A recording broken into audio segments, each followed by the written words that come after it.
Ele estava preso, acorrentado, vigiado dia e noite por soldados romanos, com o risco real de ser executado a qualquer momento. A cela era escura, úmida, insalubre. Muitos naquela situação teriam desmoronado. Mas ele escreveu, e não qualquer escrito. Daquela prisão saiu uma das mensagens mais radiantes de toda a Bíblia. Um texto que transborda gratidão, esperança e uma alegria que não se abala, mesmo quando tudo ao redor desmorona.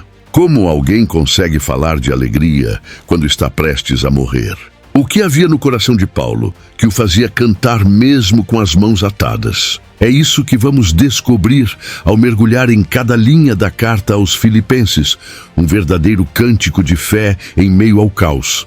Antes mesmo de terminar essa carta, ele já tinha feito algo extraordinário, acendido esperança em meio à dor.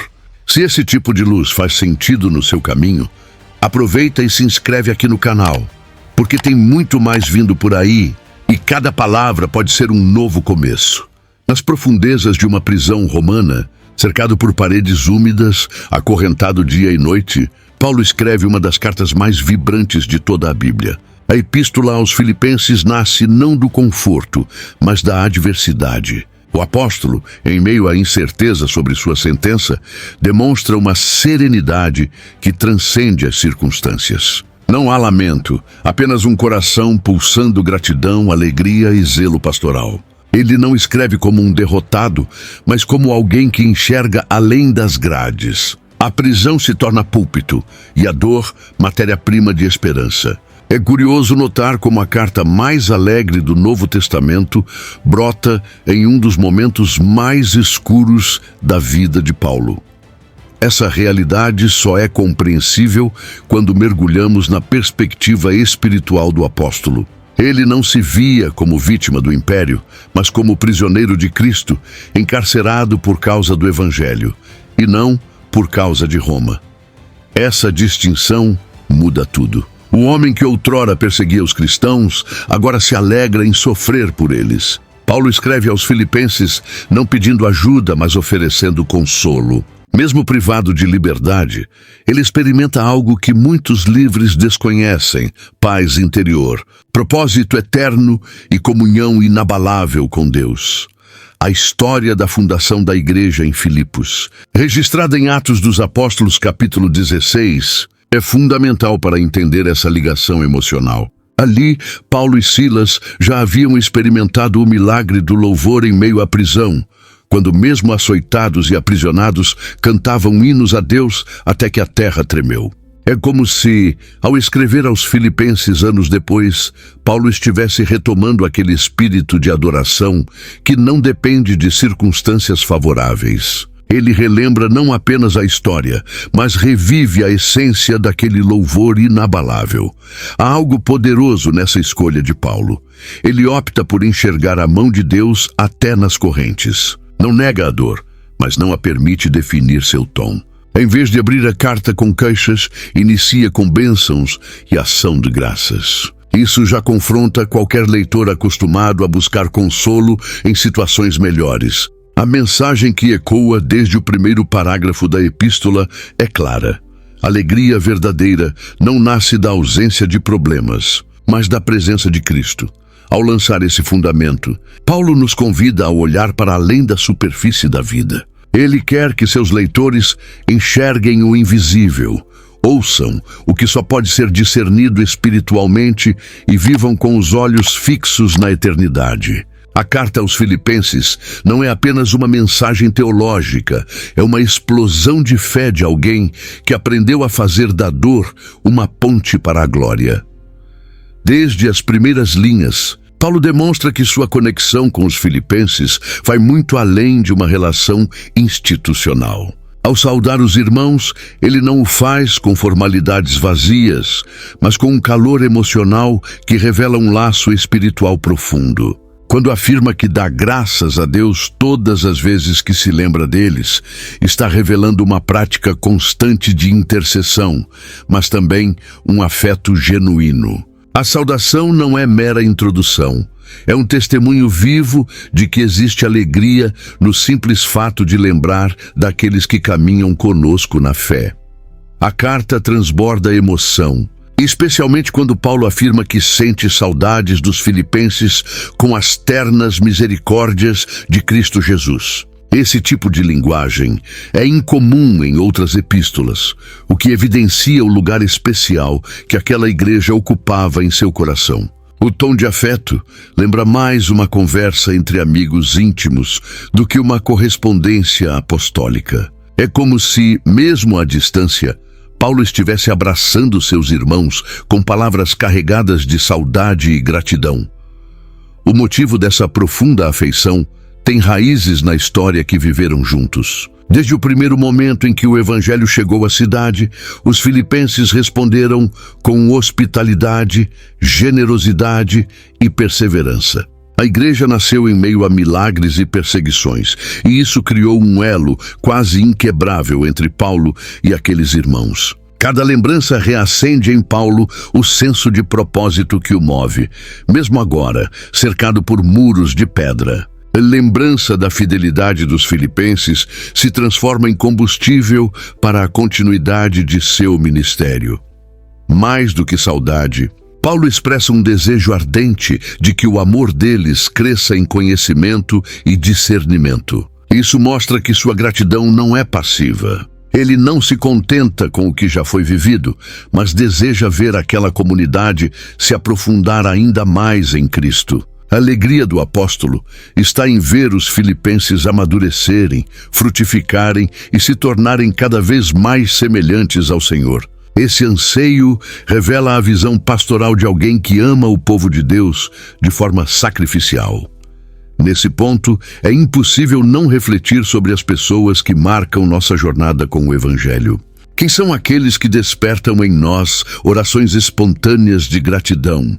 Quantas vezes nossa memória nos empurra à intercessão? A saudação de Paulo nos ensina que a lembrança de irmãos fiéis é um presente de Deus e que cultivar relações espirituais profundas é parte da alegria cristã que resiste a qualquer tempo difícil.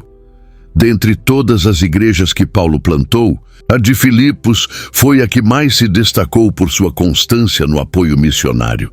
Desde o primeiro dia até aquele momento de prisão, os filipenses jamais deixaram de sustentar, em oração e em recursos, o ministério do apóstolo. Essa parceria é tão intensa que Paulo os chama de participantes da graça. Não eram apenas ouvintes da palavra, mas colaboradores ativos na causa do reino. Esse envolvimento é um retrato da igreja madura, aquela que entende que evangelho não é espetáculo, mas missão compartilhada.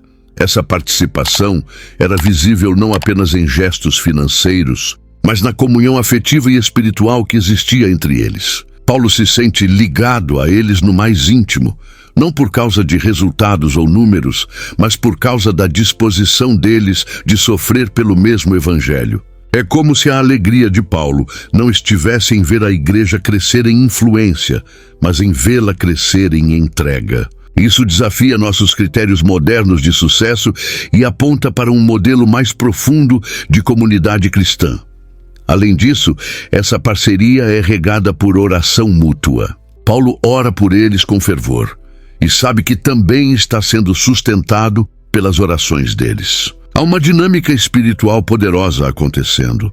Enquanto Paulo escreve sob custódia, os filipenses oram em liberdade. E enquanto eles contribuem com recursos, Paulo os alimenta com ensinamentos. A carta se torna, portanto, uma expressão viva desse relacionamento que supera barreiras geográficas e circunstanciais. Não é à toa que Paulo afirma estar certo de que aquele que começou boa obra em vós há de completá-la. Ele vê nos filipenses uma prova viva da ação contínua de Deus. Eles não eram perfeitos, mas estavam em processo. E Paulo os encoraja com a certeza de que Deus não abandona aquilo que começa. Essa convicção gera esperança, porque não depende da performance humana, mas da fidelidade divina. A perseverança deles é, em si, um sinal da presença constante do Senhor. A narrativa aqui vai além de um simples agradecimento. É um lembrete de que a fé genuína se traduz em compromisso. Quem ama o Evangelho investe nele com o coração, com os bens e com a vida. E essa entrega mútua entre Paulo e os filipenses nos inspira a perguntar: em que medida temos participado de fato da obra de Deus? O Evangelho ainda pulsa com força em nós quando as circunstâncias são adversas? E antes de continuarmos, me conta uma coisa nos comentários. Qual foi a atitude da igreja de Filipos que mais te chamou a atenção até aqui? Generosidade, lealdade, parceria no Evangelho. Quero saber o que mais te marcou nesses primeiros trechos da carta. O que para muitos seria um fim, Paulo transforma em plataforma. A prisão que deveria silenciar sua voz, na verdade, amplificou sua mensagem. Enquanto o apóstolo permanece acorrentado, o Evangelho percorre os corredores do palácio e alcança corações improváveis. Ele relata aos filipenses que as coisas que me aconteceram contribuíram para o progresso do Evangelho, e esse testemunho, registrado na carta, quebra a lógica do sofrimento como fracasso. Onde o mundo vê derrota, o céu vê avanço. Mesmo preso, Paulo prega. Mesmo vigiado, ele influencia. E mais, os próprios guardas da guarda pretoriana são impactados. Conforme mencionado em Filipenses capítulo 1, versículo 13, essa realidade revela um princípio espiritual poderoso. Deus não desperdiça nenhuma estação da vida de seus servos. Cada lágrima, cada prisão, cada limitação é uma oportunidade para a glória de Cristo se manifestar de maneiras inesperadas. O que Paulo vivia era um evangelho sem fronteiras, que não dependia de eventos públicos ou templos lotados. A mensagem fluía nas entrelinhas da dor, no testemunho silencioso da fidelidade diante da adversidade. Suas correntes não calavam sua fé, apenas davam um novo tom ao seu louvor. Há também um impacto indireto ainda mais surpreendente. Ao verem a coragem de Paulo, muitos irmãos foram encorajados a anunciar a palavra com ousadia. A prisão de um homem inflamou a liberdade de muitos. Isso nos ensina que a fidelidade de um servo pode desencadear ondas de fé ao seu redor. A postura de Paulo gera coragem coletiva, uma espécie de contágio espiritual. O medo, que paralisa tantos, é vencido quando se contempla alguém que escolhe a verdade, mesmo quando ela custa caro. O mais instigante é perceber que Paulo discerne as motivações daqueles que pregam, alguns por inveja, outros com sinceridade. No entanto, seu foco não está nos homens, mas na mensagem. Contanto que Cristo seja anunciado, ele declara, revelando maturidade e um coração totalmente centrado na missão. O Evangelho era maior que seu nome, sua reputação ou sua dor. Ele sabia que a palavra tem poder em si mesma, independente do mensageiro. Essa entrega ao propósito eterno é o que transforma o sofrimento em plataforma de glória. Ao escrever aos Filipenses sobre tudo isso, Paulo está plantando uma semente de visão. Ele quer que aquela igreja e cada leitor ao longo dos séculos entenda que Deus age também nos cárceres da vida.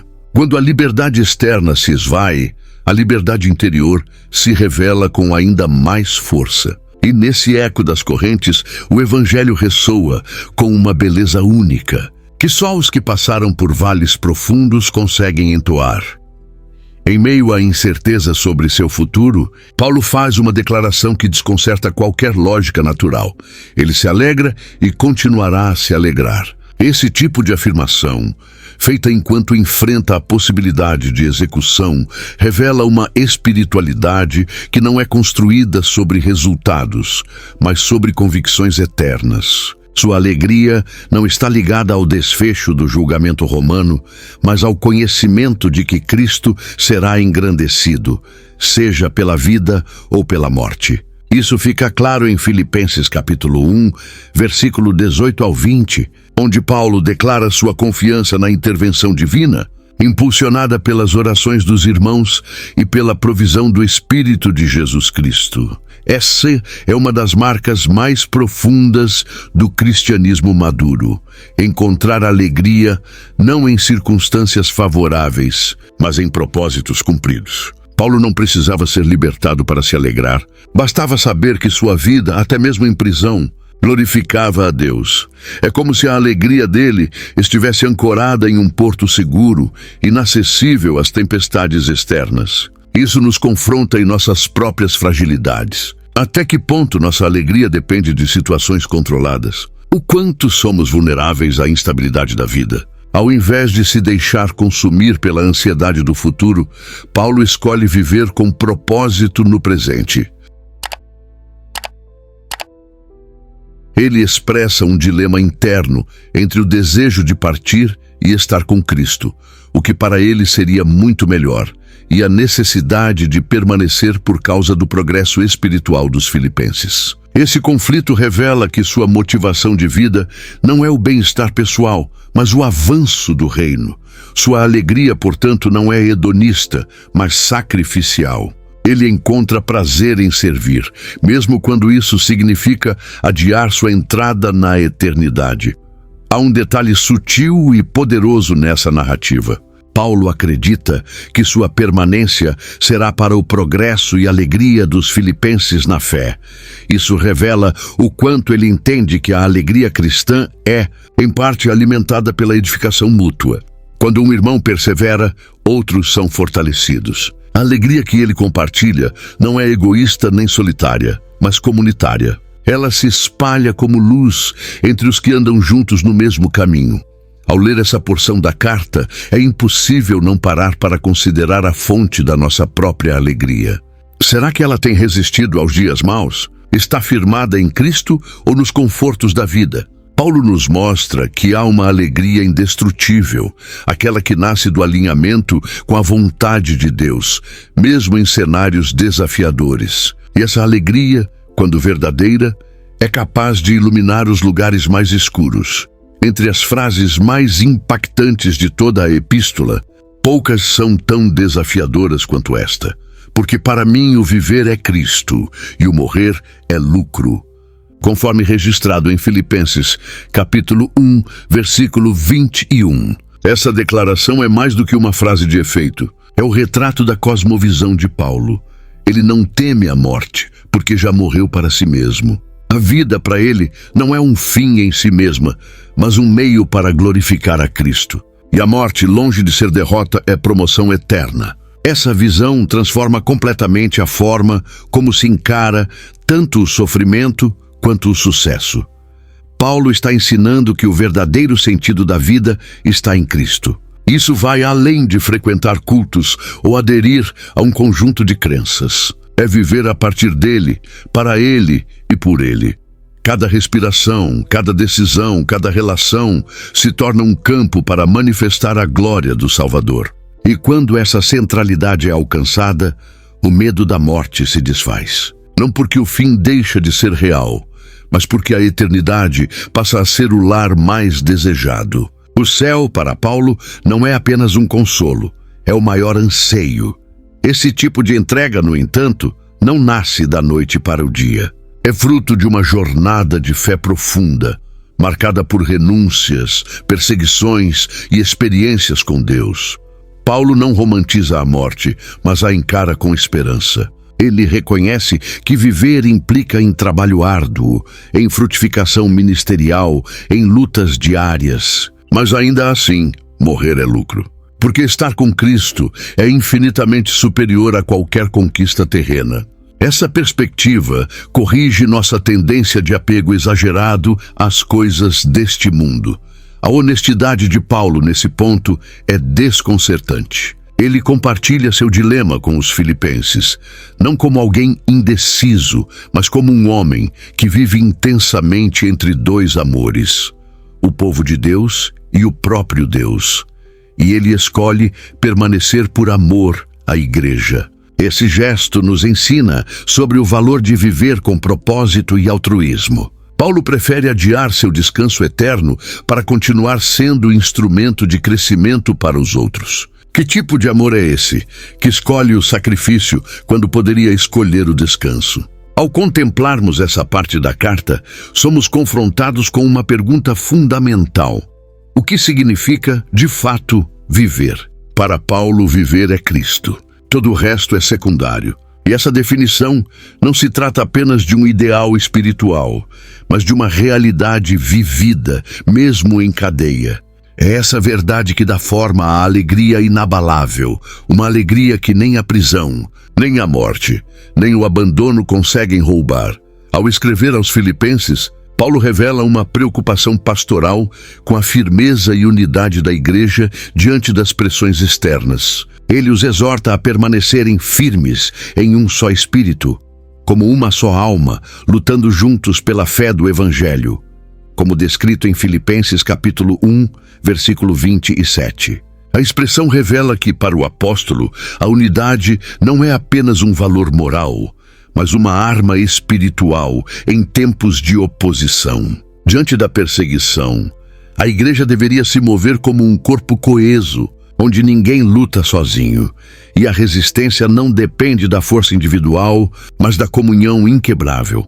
A perseguição aos cristãos filipenses não era apenas física, mas também social e emocional. Viver o Evangelho em uma colônia romana como Filipos, marcada pelo culto ao imperador, era um desafio constante. Identificar-se com Cristo significava rejeitar os valores do império e, muitas vezes, perder privilégios. Paulo sabia disso porque ele mesmo havia sido preso ali, anos antes, quando fundou a igreja. Agora, ao vê-los enfrentar batalhas semelhantes, ele os lembra de que esse sofrimento não é sinal de abandono, mas parte do chamado cristão. Nesse contexto, a unidade torna-se mais do que um ideal bonito. Ela é uma necessidade vital. A imagem que Paulo constrói é a de uma comunidade que se levanta junta, se fortalece no mesmo espírito e caminha de forma sincronizada, como um exército bem treinado. Não há espaço para divisões, disputas ou vaidades, pois em tempos difíceis, qualquer rachadura na unidade se torna uma brecha para o inimigo. A resistência começa no interior da comunidade e só é eficaz quando alimentada por humildade, perdão e amor sincero. A força dessa unidade também serve de testemunho para os que estão de fora. Paulo afirma que, ao verem os cristãos firmes e sem medo, os adversários perceberão que a igreja possui algo que o mundo não pode oferecer. A coragem diante do sofrimento é, para os crentes, sinal de salvação, e para os opositores, sinal de juízo. Isso não significa que os cristãos buscam a perseguição, mas que não a temem. A firmeza na adversidade é a evidência de que há uma graça operando em níveis mais profundos do que a lógica humana pode explicar.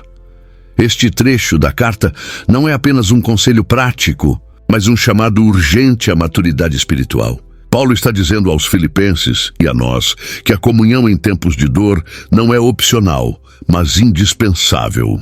Em verdadeira alegria, aquela que não se abala com a perseguição, floresce no terreno da unidade. E quando essa unidade é visível, ela se torna um farol em meio à escuridão, um testemunho vivo do poder de Deus agindo em seu povo.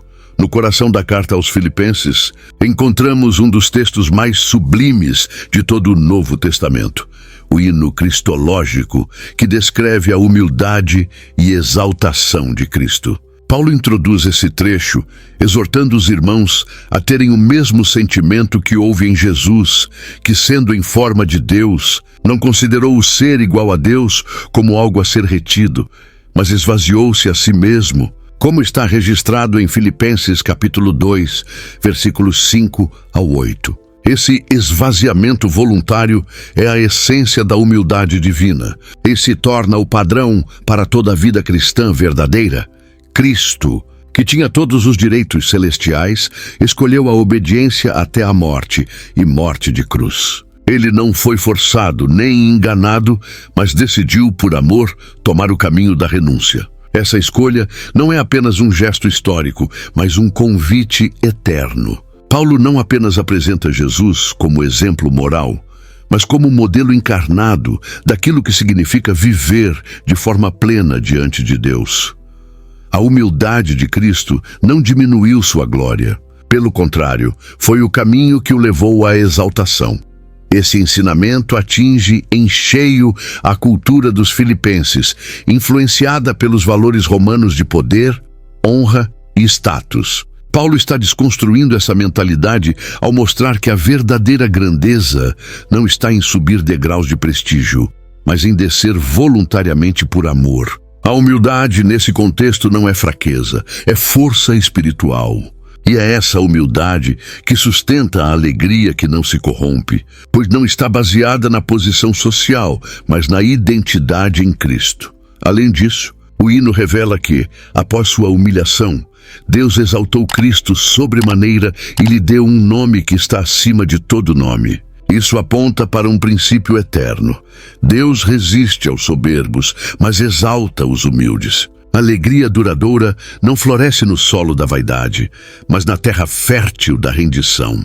Quando os crentes seguem o mesmo caminho de Cristo, o caminho da cruz, eles encontram uma alegria que não é ofuscada pelas perdas, pois sabem que a glória futura pesa mais do que os sofrimentos presentes. A humildade de Cristo é, portanto, o fundamento da comunhão verdadeira, da liderança cristã e da espiritualidade autêntica. Não há como experimentar a plenitude da alegria bíblica sem trilhar o caminho do esvaziamento. Paulo está ensinando que quanto mais deixamos de lutar por nossa própria glória, mais nos tornamos participantes da alegria de Deus. E essa alegria, firmada no exemplo do próprio Cristo, não se desgasta com o tempo, ela se renova na eternidade. Depois de falar sobre a humildade de Cristo, Paulo chama os filipenses a viverem de maneira coerente com esse exemplo. Ele os exorta a fazerem tudo sem murmurações nem contendas, para que se tornem irrepreensíveis e sinceros, filhos de Deus, inculpáveis no meio de uma geração pervertida e corrupta. Como está escrito em Filipenses capítulo 2, versículo 15. A metáfora que ele usa é poderosa. Eles devem brilhar como luzeiros no mundo. Não apenas sobreviver à escuridão, mas iluminá-la com a luz da vida que receberam de Cristo. Essa imagem de luz contrasta diretamente com o contexto moral da época. Filipos, como colônia romana, estava imersa em idolatria, práticas imorais e um sistema social injusto. Nesse cenário, a igreja era chamada a ser diferente, não por isolamento, mas por influência. Os crentes não foram colocados no mundo para se esconder, mas para brilhar. E essa luz não vem de si mesmos, mas da palavra da vida que carregam. Paulo está dizendo que o testemunho visível dos cristãos tem o poder de impactar uma sociedade inteira. Para que isso aconteça, ele reforça a importância de viver sem murmuração. Murmurar é sinal de incredulidade, e contendas são sintomas de ego ferido. Ambas as atitudes apagam o brilho da luz cristã. Paulo sabia que uma igreja dividida e amarga não poderia iluminar ninguém. Por isso, ele conecta a prática da humildade com o testemunho público da fé. Brilhar não é fazer barulho, mas viver de forma íntegra e fiel, mesmo quando ninguém está olhando. Além disso, Paulo os chama a reter firmemente a palavra da vida. Isso significa viver de maneira fundamentada na Escritura, sem negociar princípios, mesmo sob pressão. A luz que brilha de forma constante é aquela alimentada por convicções profundas. E ele expressa o desejo de, no dia de Cristo, poder se gloriar de que não correu em vão. Sua alegria futura está ligada à fidelidade presente dos seus filhos espirituais. Isso revela um vínculo profundo entre liderança espiritual e discipulado responsável. Esse trecho é um apelo à coerência, à firmeza e à beleza do testemunho cristão. Paulo está lembrando aos filipenses que a alegria inabalável se fortalece quando vivemos de forma íntegra em meio à corrupção. E que cada gesto de fidelidade, por menor que pareça, é como uma chama que resiste ao vento e continua a iluminar até que o dia perfeito amanheça. Ao descrever sua entrega pela causa do Evangelho, Paulo usa uma imagem profundamente simbólica e comovente. Ele se vê como uma oferta sendo derramada sobre o sacrifício e serviço da fé dos filipenses. Essa expressão, registrada em Filipenses capítulo 2, versículo 17, remete à prática judaica e pagã de libações, onde vinho era derramado sobre o altar como sinal de adoração. Paulo se coloca nessa posição voluntária de oferta, não como vítima das circunstâncias, mas como alguém que, mesmo diante da morte, encontra alegria em ser útil à fé dos outros. O que impressiona é a forma como ele conecta essa entrega com alegria. Ele afirma que se alegra, mesmo sendo derramado, e convida os filipenses a se alegrarem com ele. Esse tipo de disposição só pode nascer de um coração inteiramente rendido a Cristo. Paulo não considera sua vida preciosa aos seus próprios olhos, contanto que possa cumprir sua missão. A entrega para ele não é um fardo, mas uma celebração. Seu sofrimento se torna sacrifício vivo, e sua dor, adoração em movimento. Esse ensino confronta diretamente a mentalidade utilitarista que mede a vida cristã pelo retorno pessoal. Paulo nos mostra que o valor da vida não está enquanto se conquista, mas enquanto se oferece. Ele não se gaba dos milagres que realizou ou das igrejas que fundou, mas da possibilidade de sua morte ser uma expressão legítima de serviço à fé dos outros. É uma espiritualidade que vê sentido até mesmo na última gota derramada, porque cada gota pode glorificar a Deus. Além disso, essa entrega não é isolada. Paulo vê a fé dos filipenses como um altar digno para receber essa libação. Ele reconhece que a fé deles é ativa, perseverante, sacrificial. Não é uma fé acomodada, mas uma fé que trabalha. Isso revela a beleza de uma parceria espiritual onde ambos os lados se doam. Paulo se derrama, os filipenses servem e ambos se alegram. O Evangelho se manifesta nesse ciclo de entrega mútua, onde ninguém retém nada para si, porque tudo já foi entregue a Cristo. Em um tempo onde a fé muitas vezes é vivida de forma individualista e autocentrada, esse exemplo de Paulo ressurge como um chamado à consagração verdadeira. O convite é claro: não viver apenas para si, mas ofertar a própria existência em favor da fé dos outros. E quando essa oferta é feita com amor, até a dor se transforma em júbilo, porque o altar é santo e o fogo ainda arde. Após declarar sua própria disposição de se sacrificar pela fé dos filipenses, Paulo apresenta dois homens que personificam esse mesmo espírito: Timóteo e Epafrodito.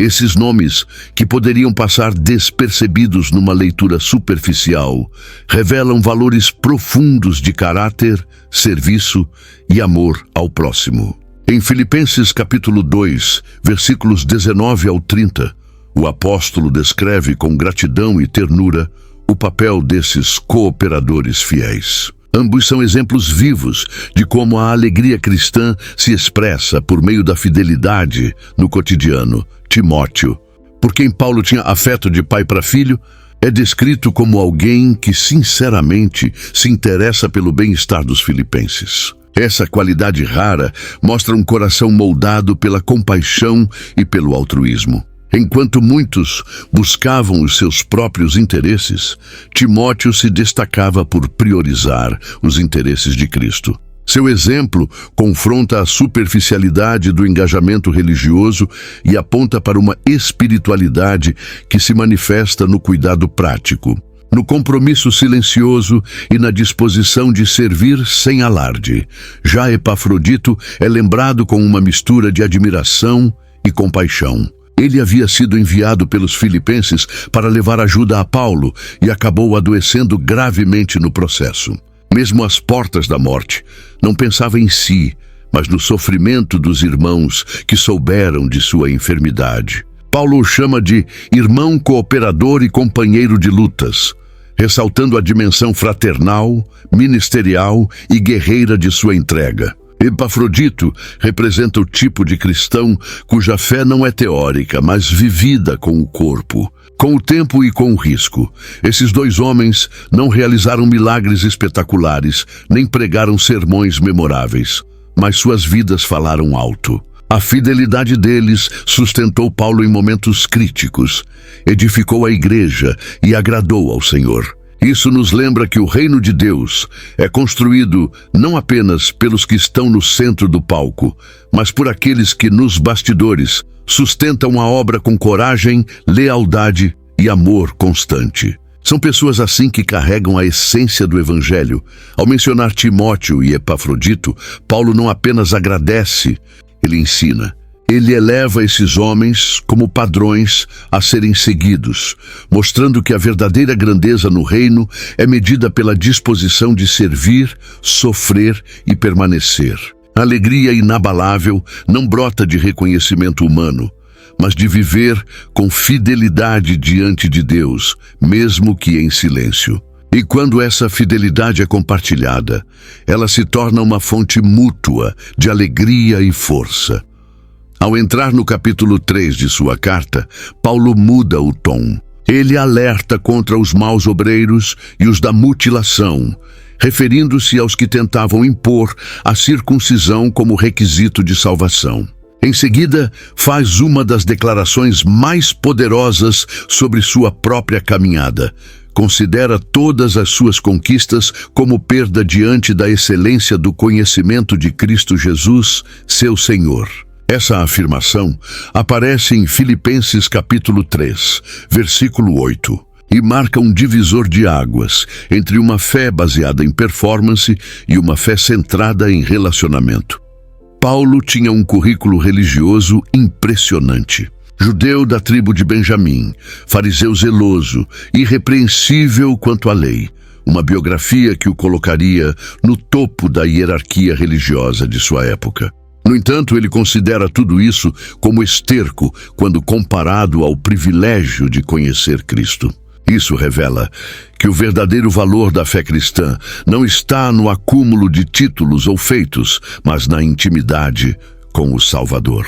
Conhecer Cristo não é apenas saber sobre Ele, mas experimentar sua presença, ouvir sua voz, participar do seu sofrimento e do poder de sua ressurreição.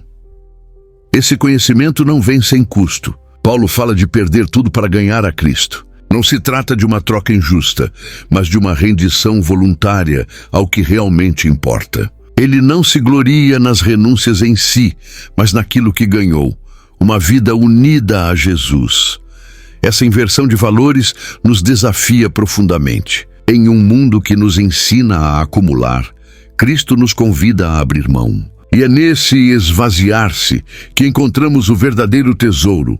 Além disso, Paulo expressa o desejo ardente de conhecer a Cristo em todos os aspectos, até mesmo em seu sofrimento. Isso revela uma espiritualidade corajosa, que não foge da dor, mas a vê como uma oportunidade de comunhão mais profunda com o Mestre. Ele entende que a alegria verdadeira não está em evitar o sofrimento, mas em estar com Cristo em qualquer circunstância. Isso transforma completamente a maneira como enfrentamos nossas perdas.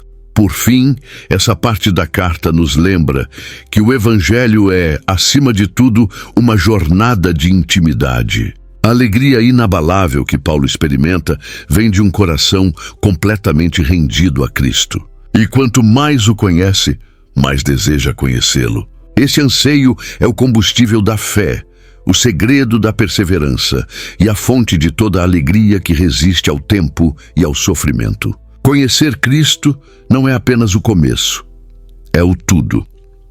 Após declarar o valor supremo de conhecer Cristo, Paulo revela uma tensão espiritual que o impulsiona a seguir adiante. Ele afirma que não considera ter alcançado a perfeição, mas que prossegue para conquistar aquilo para o que também foi conquistado por Cristo Jesus.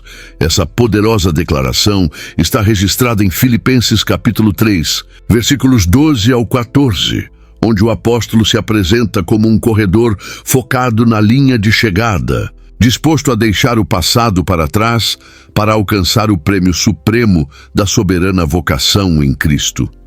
Essa metáfora da corrida é rica em ensinamentos. Paulo está dizendo que a vida cristã não é estática, mas dinâmica.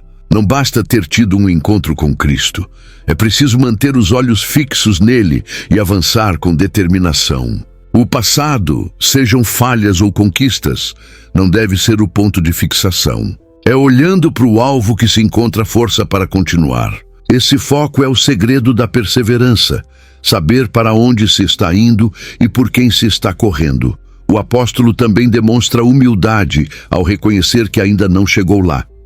Isso é profundamente libertador. Paulo, com toda a sua experiência espiritual, milagres e revelações, admite que está em processo. Isso mostra que a jornada cristã é marcada por crescimento contínuo e não por uma chegada precoce à maturidade plena. Esse reconhecimento protege contra a soberba e mantém viva a chama da busca. Quem acha que já chegou para de correr. Quem sabe que ainda há mais, avança com fé.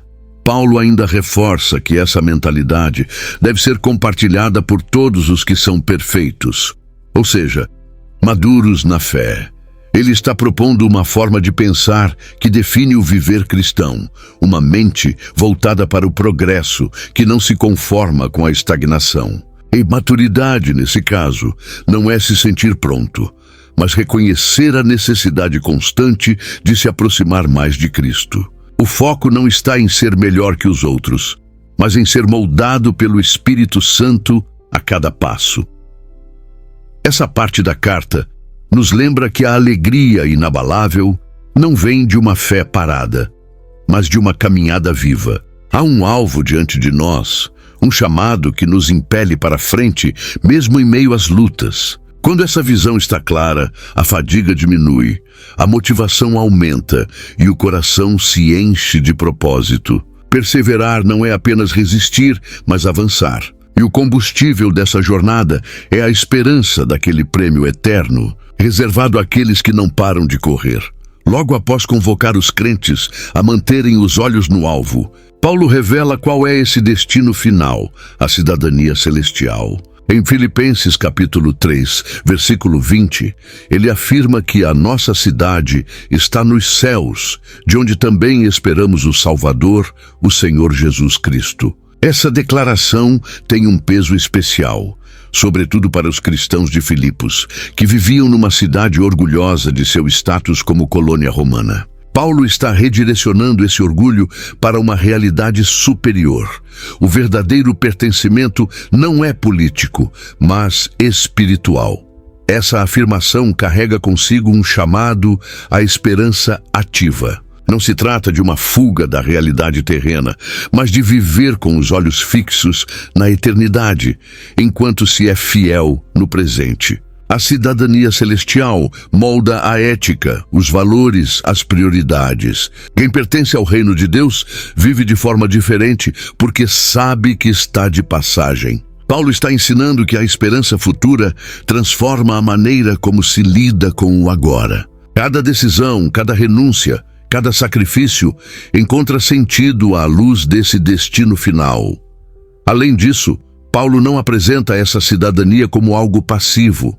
Ele diz que esperamos o Salvador, o que indica um estado de expectativa viva, não de apatia. Essa espera é acompanhada por transformação. O versículo seguinte declara que Cristo transformará nosso corpo abatido para ser conforme o seu corpo glorioso.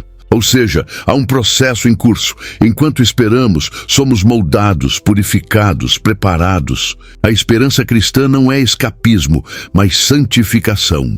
Essa perspectiva confronta as ilusões que muitas vezes cercam a fé moderna, onde o foco é, frequentemente, conquistar bênçãos terrenas. Paulo nos lembra que somos peregrinos. A alegria que cultivamos agora não está limitada ao que este mundo pode oferecer, porque nossa pátria é outra. Isso muda tudo.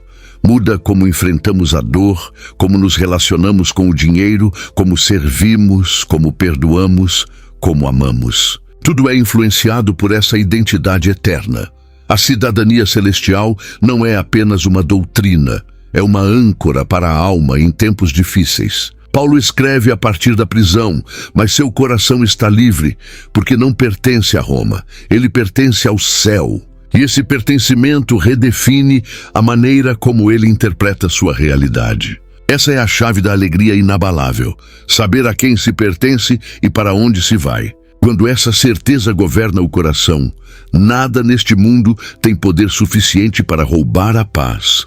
Ao entrar no capítulo 4, Paulo começa a trazer exortações práticas, e entre elas, talvez uma das mais citadas em momentos de crise: não andeis ansiosos por coisa alguma. Esta exortação aparece em Filipenses capítulo 4, versículo 6, e é seguida por uma instrução libertadora: apresentar a Deus todas as preocupações com oração, súplica e ações de graças. Mas o que torna essa recomendação tão especial é que ela vem de alguém que estava em cadeia, esperando por um julgamento que poderia resultar em sua morte. A ansiedade, na sua raiz, é uma tentativa de controlar o incontrolável. É o peso do "e se" que paralisa a alma. Paulo, ao invés de ignorar os temores naturais da vida, nos ensina a redirecioná-los. Ele não diz que os cristãos não terão preocupações, mas que devem saber o que fazer com elas. A oração,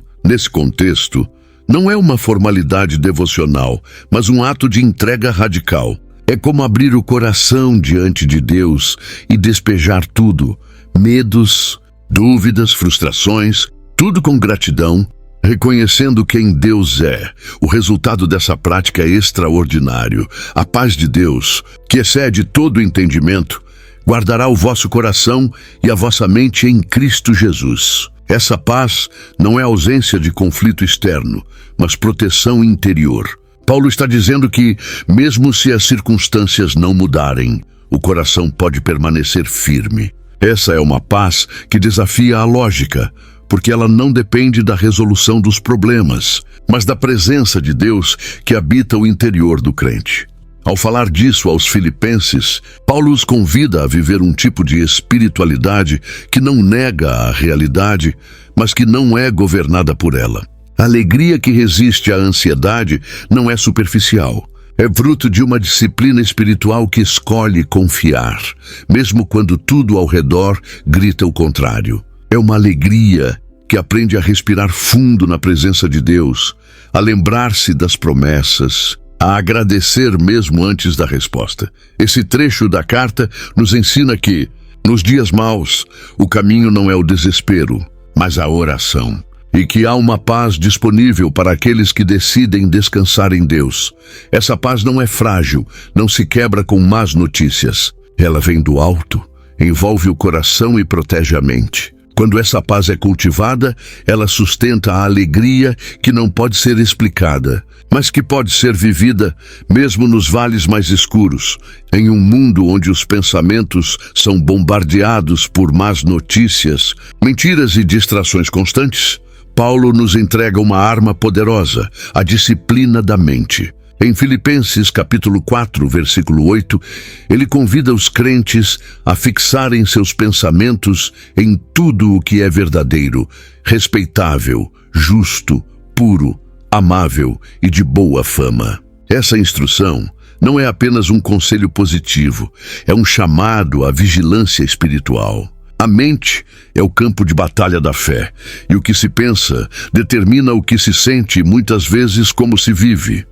A alegria inabalável não nasce do vazio mental, mas de uma mente nutrida com as verdades eternas. Paulo sabia que a ansiedade, a dúvida e o medo muitas vezes começam como pensamentos soltos, que crescem como ervas daninhas se não forem confrontados com a verdade. Por isso ele não apenas manda orar, ele ensina a pensar. A mente do cristão precisa ser treinada para filtrar o que entra e para rejeitar o que contamina. E isso não acontece de forma automática. É um exercício diário de foco e vigilância. Esse combate mental exige intencionalidade. Paulo usa verbos de ação: pensai, considerai, ocupai-vos com essas coisas. Não basta desejar a paz, é preciso alimentar a alma com o que é bom. E o padrão de avaliação não é definido pela cultura, mas pelo caráter de Deus. Pensar no que é puro não significa ingenuidade, mas santidade. Buscar o que é amável não é romantizar tudo, mas valorizar o que reflete o coração de Cristo. É uma escolha consciente de se alinhar com o céu, mesmo estando na terra. Além disso, essa disciplina mental tem efeito direto sobre o coração. O que se pensa afeta o que se sente, e o que se sente influencia como se reage. Paulo está nos dando aqui um mapa da saúde emocional e espiritual. Pensamentos santos geram corações firmes, que produzem atitudes saudáveis. O apóstolo não está promovendo uma teologia da positividade, mas uma espiritualidade sólida, que começa no pensamento e se manifesta na prática. Esse trecho é um lembrete de que a alegria cristã não é passiva. Ela exige esforço, consciência e decisão. Cada pensamento pode ser uma semente, e a escolha do que plantar determina o que florescerá. Paulo nos mostra que é possível cultivar uma mente renovada, mesmo em tempos difíceis. E quando isso acontece, a alegria que brota é profunda, estável e transformadora. A mente guardada por Deus é um jardim onde a paz floresce em meio ao caos. Poucos versículos foram tão amplamente citados e tantas vezes mal interpretados quanto Filipenses capítulo 4, versículo 13. Tudo posso naquele que me fortalece. Muitos o transformaram em um grito de autoajuda ou em um lema para a conquista de sonhos pessoais. No entanto, ao olharmos para o contexto, descobrimos que essa frase é, na verdade, uma afirmação de contentamento em meio à privação. Paulo está falando sobre suportar todas as circunstâncias, tanto fartura quanto escassez, pela força que vem de Cristo. Esse versículo está inserido em um contexto de vulnerabilidade. Paulo afirma que aprendeu a viver contente em toda e qualquer situação. Ele conheceu a abundância e também a necessidade. Aprendeu a passar fome e também a ter o bastante. Sua estabilidade emocional e espiritual não dependia das circunstâncias, mas da presença de Cristo.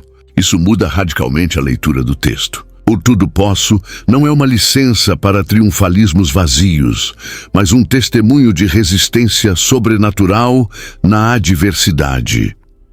A força que Paulo menciona não é interna, mas concedida. Ele não está dizendo eu sou forte, mas ele me fortalece. A fonte do seu equilíbrio é externa, espiritual e pessoal, Cristo. É nele que reside o poder de suportar e manter-se firme quando tudo à volta desmorona. Essa dependência é o segredo da liberdade interior. Paulo não precisa que as coisas melhorem para estar bem. Ele está bem porque Cristo está nele, mesmo quando tudo piora ao redor. Esse tipo de contentamento é revolucionário. Em uma cultura marcada por insatisfação crônica, Paulo apresenta uma alegria que não depende de ter mais, mas de estar em Cristo. E isso não é uma teoria, é um aprendizado. Ele diz que aprendeu a viver contente, o que implica processo, maturação, experiências. Isso nos ensina que também podemos e devemos aprender esse estilo de vida, sendo ensinados pelo Espírito a depender de Deus, mais do que das circunstâncias. No fim, esse versículo não nos convida a conquistar tudo, mas a suportar tudo com dignidade, fé e esperança. É um chamado à resiliência espiritual. Paulo nos mostra que a verdadeira força não está em evitar o sofrimento, mas em permanecer firme no meio dele. E quando essa força vem de Cristo, a alegria não desaparece, ela amadurece, aprofunda-se e se torna um testemunho poderoso da suficiência do Evangelho. Encerrando a carta, Paulo dedica um trecho à generosidade dos filipenses, uma generosidade que ele reconhece como fruto espiritual e prova de maturidade. Ele agradece pelas ofertas recebidas, mas deixa claro que sua alegria não está no valor monetário em si, e sim no que esse gesto representa diante de Deus. Em Filipenses capítulo 4, versículo 17, ele afirma: não que eu procure dádivas, mas o fruto que aumente o vosso crédito. Paulo está mais interessado na recompensa eterna deles do que no alívio momentâneo para si. Essa perspectiva é extremamente rara. Paulo vê o ato de doar como semeadura espiritual. A generosidade dos filipenses não é apenas uma ajuda prática, é um sacrifício agradável a Deus, uma oferta de aroma suave. Isso remete às ofertas do Antigo Testamento, mostrando que Deus se agrada profundamente de corações que dão com alegria, mesmo quando pouco têm. A generosidade aqui é expressão de fé, adoração e comunhão. É importante notar que Paulo não pediu nada. A iniciativa veio da própria igreja, movida pelo amor e pela gratidão. Eles haviam enviado ajuda financeira por meio de Epafrodito, mesmo sendo uma comunidade que em muitos momentos também enfrentava necessidades. Essa doação, vinda de um coração voluntário e sincero, se tornou registro eterno de fidelidade. Paulo reconhece esse gesto como um testemunho do caráter cristão que transcende palavras e se manifesta em atitudes concretas. E como consequência, ele declara uma promessa poderosa: o meu Deus suprirá todas as vossas necessidades segundo as suas riquezas na glória em Cristo Jesus. Essa promessa contida no versículo 19 não é genérica. Ela está ligada diretamente ao contexto de generosidade. Paulo não está dizendo que Deus satisfará todos os caprichos humanos, mas que Ele cuidará daqueles que, mesmo em escassez, escolhem confiar e ofertar. A provisão de Deus acompanha a fidelidade do coração que semeia no reino. Encerramos a carta com essa imagem sublime, uma comunidade que vive com generosidade, um apóstolo que encontra alegria na fidelidade dos irmãos e um Deus que se deleita em suprir e recompensar aqueles que entregam tudo a Ele. A alegria de Filipenses não é uma emoção passageira, é uma postura de vida. E nessa vida entregue, generosa e cheia de fé, encontramos uma alegria que não apenas resiste ao tempo, mas ecoa na eternidade. Quantas vezes a vida já te colocou contra a parede e mesmo assim você seguiu firme com fé? Histórias como a de Paulo nos lembram que ainda há muito a dizer, a ensinar, a compartilhar. Então escreva nos comentários qual versículo de Filipenses sustenta sua caminhada hoje. Compartilhe esse vídeo com quem precisa de força. E se ainda não está inscrito, agora é um ótimo momento para fazer parte dessa comunidade de fé e esperança. Fé e esperança.